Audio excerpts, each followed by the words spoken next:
Mes chers frères et sœurs, bonjour.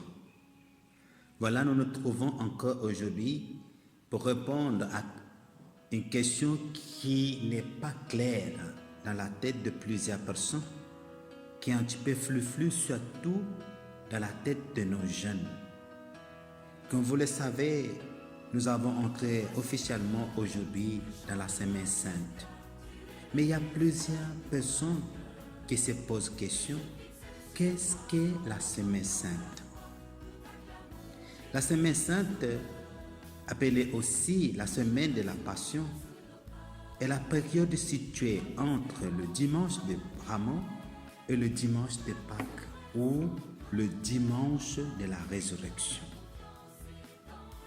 La Semaine Sainte, c'est la semaine avec laquelle Jésus a volontairement donné sa vie sur la croix afin de payer la rançon de péché de son peuple. La Semaine Sainte commence avec l'entrée triomphale de Jésus le dimanche de Rameau, assis sur le dos d'un agneau comme Zacharie l'avait prophétisé dans son livre. La Semaine Sainte compte plusieurs événements mémorables. Jésus a fait le ménage dans le temple pour la seconde fois, puis a connu une nouvelle confrontation avec les pharisiens concernant son autorité.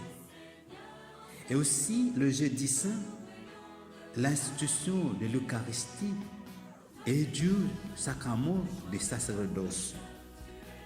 Ensuite, il a prononcé son discours du mont des Oliviers sur la fin de temps et enseigné beaucoup de choses, y compris le signe de sa seconde venue, etc. Jésus, mangeant son dernier repas avec ses disciples dans la chambre haute, puis se rendit au jardin de Gethsémani pour prier attendant que son heure arrive. C'est là que Jésus, après avoir été trahi par Judas Iscariote, fut arrêté et amené pour comparaître à plusieurs procès devant Ponce Pilate et Hérode.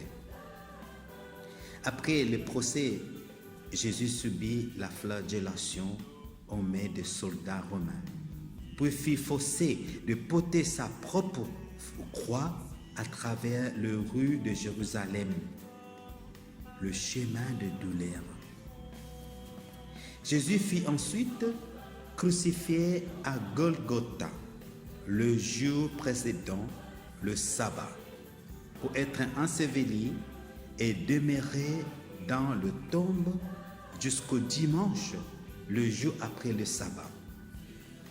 Puis, il ressuscita dans la gloire.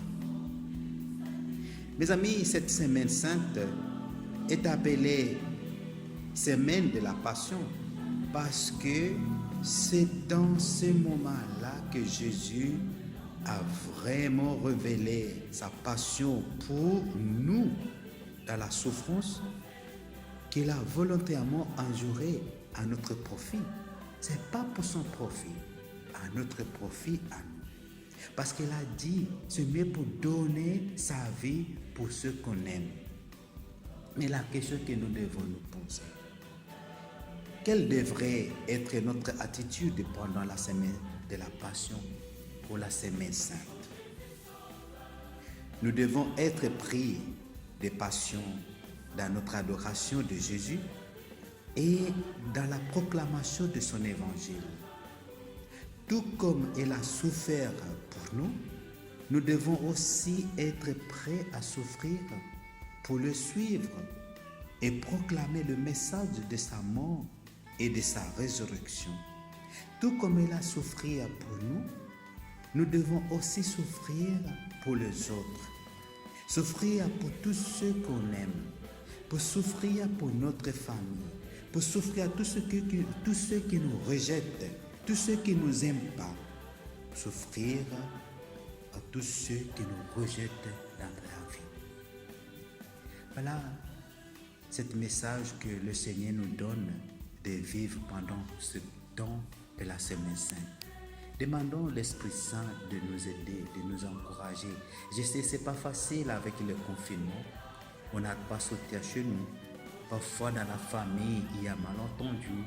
Donnons le temps d'essayer de nous vider à l'intérieur, d'accueillir ce Jésus qui nous demande de l'accompagner jusqu'à le jour de la résurrection, pour que nous aussi, nous allons profiter pour ressusciter avec lui le jour de Pâques.